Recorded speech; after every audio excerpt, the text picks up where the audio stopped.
Good morning. My name is Nicole Dimata, and I will be talking about Anna Freud's ego psychoanalytic psychology, with its main topics ego psychoanalysis, defense mechanisms, and child psychology. Let us first see the information about Anna Freud. She is an Austrian British born in Vienna on December 3, 1895, and the daughter of the father of psychoanalysis, Sigmund Freud. Anna is the youngest among the six children of Sigmund Freud and Martha Bernays, and Anna shared to public that she was not supposed to be born if only her parents have the safer contraceptives, but she was born and the only child among the siblings to follow the steps of his father to the path of psychoanalysis. Her mother is more fond of Sophie because of its beauty, and so is his sibling, especially to her older sister, Sophie Freud, whom she rivaled with her father's attention. But later on, Anna and Sigmund Freud became closer as Anna is starting to be with her father's workplace, seminars, and other related to her father's work. Anna Freud said that she didn't learn much at school. Instead, she read the works of her father, then decided to teach second graders at Cottage Lyceum, and later on planned to become a child psychoanalyst, and made a history of becoming the first psychoanalyst with no medical degree. Anna supported her father's ideas, so we may find similarities as we go further. But she, Anna Freud, was a psychoanalyst in her own way.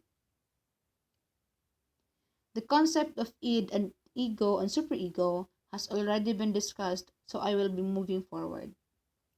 According to Anna, many psychoanalysts focus more on the id, which is unconscious. Its processes can never be observed directly, but the ego at least can be observed directly because it is partially conscious, and which she conclude this means that the proper field for our observation is always the ego.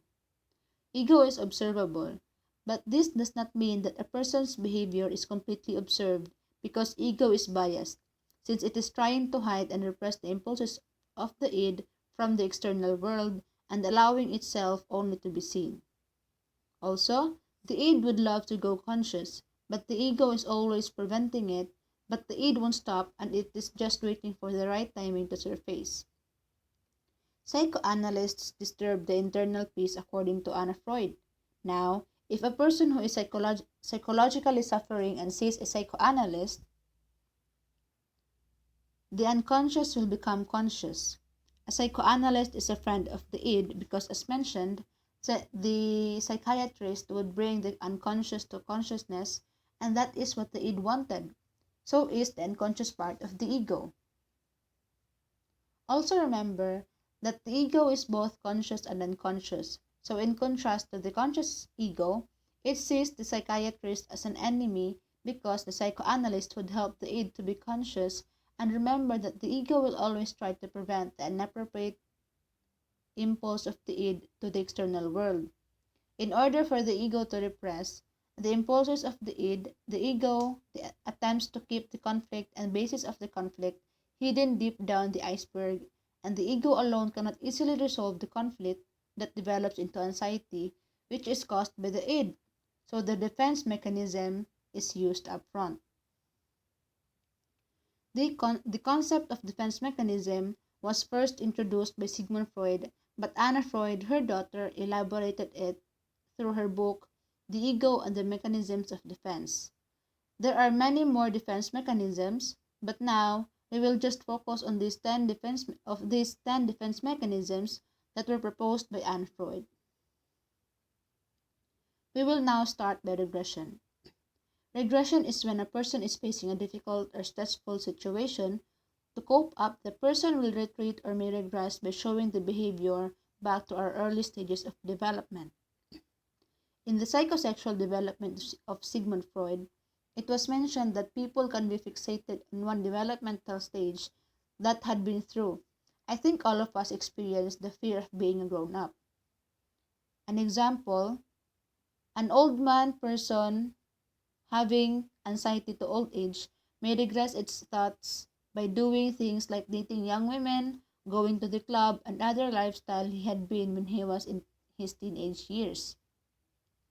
Repression is the unconscious blocking of unpleasant impulse from the conscious mind to forget stressful and traumatic events. It is the unpleasant thoughts derived from the experience, and often this defense mechanism deals with the sexual desires. For instance, when a child was bitten by a puppy and saw blood, which is traumatic for some, and may even be brought to the hospital. By this situation, the child may forget the scenario in his future years because of the trauma it gave. Next is the reaction formation. It is the process of suppressing the unacceptable impulses as a result of doing the opposite reaction. For example, a person having a crush on someone might act the opposite reaction by annoyingly or hating the other person who hide its true feelings. We have this saying, the more you hate, the more you love, and I guess it is true. Isolation is the isolating of thoughts that can lead to anxiety by not thinking about it or changing the specific topic. The example would be based on my grandmother's experience. When my grandmother's sister is in grief because one of her sons died on the first day of the funeral, we can really see how sad she is, but the next day, I think the isolation happened. Her condition is still worse but a little better compared to other days. She's making herself busy by cleaning the house and assisting the visitors who came to the funeral to distract her thoughts about his son's death. Undoing is a defense mechanism. Undoing is a defense mechanism by correcting a situation caused by wrongdoing, or we can call it as a compensation. For example, you are chatting with your friends and you accidentally said something that is out of the line, or you said something too far that caused your friend to be insulted. The feeling of guilt is present, so you compensate it for being more friendly than usual. Setting things right by doing compensation to the person you've wronged. Then we have projection. The negative or unacceptable qualities that cannot be accepted by the self and will project it to others, so the anxiety won't occur. Also, the person who projected truly believes that the idea that he or she projected is true. For example, the wife is attracted to her male coworker but won't accept it because of the fact that she is married. When she got home and her husband was talking about his female coworker, the wife was jealous and accused his husband of being attracted to another woman. The opposite of projection is introjection. In introjection, a person puts it on others, but in introjection, we internalize the idea of others. This usually occurs at the early stage of development, like a child getting ideas from the parents whom they see is more capable. An example would be a mother would give her daughter the idea that a girl's color is pink, or if it is a boy, his color should be blue. These examples give you the idea of what color a girl or boy should like based on its gender, which is interjecting stereotypes. Turning against the self. This is a special form of displacement. In Sigmund Freud's displacement, it is the redirection of the impulse onto the substitute target, which means if an employer would yell to the employee can talk back out of fear of being fired, but if he goes home, he would release his frustration to someone who he thinks is a smaller target or less threatening. But in turning the self-defense mechanism, if an employee was yelled at because he did something wrong at work, he would keep it to himself as he thinks it is the right way to learn and to grow. Reversal helps manage the anxiety of being passive, like procrastination, prioritizing selective tasks, so from passive to active behavior. This is most common to children. I think most of us here experience this situation. Allow me to speak our own language. Sige ha, ayaw pong hugas. Diha ra kasi silpon ay endog diha basta inyag mahago pa ka. I think this scenario is common to Asian moms, and by them saying that the child who is passive would take an action. The last defense mechanism I'll discuss is sublimation.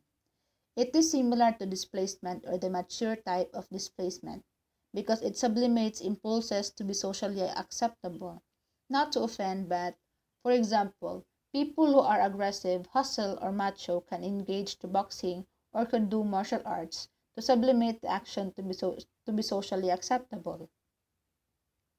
Sigmund Freud was the first to introduce the concept of defense mechanism, but Anna elaborated it through her book, The Ego and the Mechanism of Defense. Since Anna was a child psychoanalyst, some of the defense mechanisms discussed were made because of her observation on children, and others were used and elaborated. Anna's interest in children never diminished ever since she teaches second graders at Cottage Lyceum Elementary School. Even after she graduated on high school, she read the works of her father, and in 1918, Anna entered the psychoanalysis and was analyzed by her father. In today's era, it would be inappropriate, but so it is back then. Sigmund Freud himself noted that analyzing one's child is a violation of psychoanalysis, but it was he who hid it himself, the fact that he analyzes his own child. In 1920, Anna attended the International Psychoanalytical Congress with his father. In 1922, she became a member, and in 1923, his life as a psychoanalyst began. In 1938, Freud's family came to England, and Anna Freud continued his work on children. In 1939, the World War II began, and as it occurred, Anna helped building the Hampstead War Nursery for children during war, for foster care centers for single-parent children or children with no family. When Anna died, it was renamed to Anna Freud Center as a sign of respect. She observed the children at the nursery and later on published the book War and Children. Anna stated that a child analysis should be based on the basic theories of psychoanalysis, but the mode of therapy should be distinct. Note that psychoanalysis is the method of analyzing and understanding the theories, methods, and observations in a sense that psychoanalysis can be used during therapy, and psychotherapy involves the action of treating using psychoanalysis. To continue, unlike what Melanie Klein suggests, who was also a child psychoanalyst, she performed analysis on children, which Anna Freud debunked because a child's id, ego, and superego isn't yet developed, and Anna stated that at the early stage of the child's environment should be the focus to avoid neurosis at the later stages of life. Neurosis is the inability to adapt to the environment. This is why psychotherapy should be done to children when they are at least at the latency age or ages of beyond 5 years old. By this, there is a big clash between Anna and Melanie. It was mentioned earlier that Anna talked about how psychoanalysts focus on the unconscious, which cannot be directly observed, and should focus on the ego as it can be observed directly. In her child analysis, Anna does focus on the child's ego. Anna emphasizes the importance of the therapeutic alliance of the child and the therapist, or the relation of the child-patient and the therapist. The therapist cannot take over the role of the parent since it has very significant relationship to the child, neither to be a playmate because of the authority figure of the therapist, but rather be a caring adult for the child. Melanie Klein used free association and children in a way of playing, and Anna couldn't agree with it more because she said that it can ruin the child's imagination and go wild and bypass the importance of the ego. The child may become overly impulsive because id is more used because playing does pleasure to the child and the child loves to play. Remember that the ego is the one who acts to prevent the urges of the impulses of the id and works to balance it with their moral and idealistic standards created by the superego. Additionally, a misconception on Anna was and is that Anna doesn't use play, but in fact it is centered around Anna but in a different way. Play on developmental point of view, not a play on child analysis. Since children are not fully developed, it may not express itself properly through speech, So she always prepares drawing materials as it has similar significance to talking that can express the child's thoughts and emotions. And if a child would run around the clinic, she would also run and romp around the carpet to build a connection to the child patient, unlike to what Melanie client does.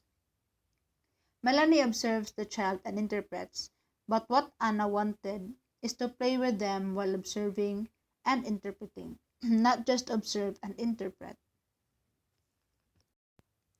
These were my references. If you have questions, clarifications, or if you want to add some information, feel free to do it in our synchronous session. Thank you.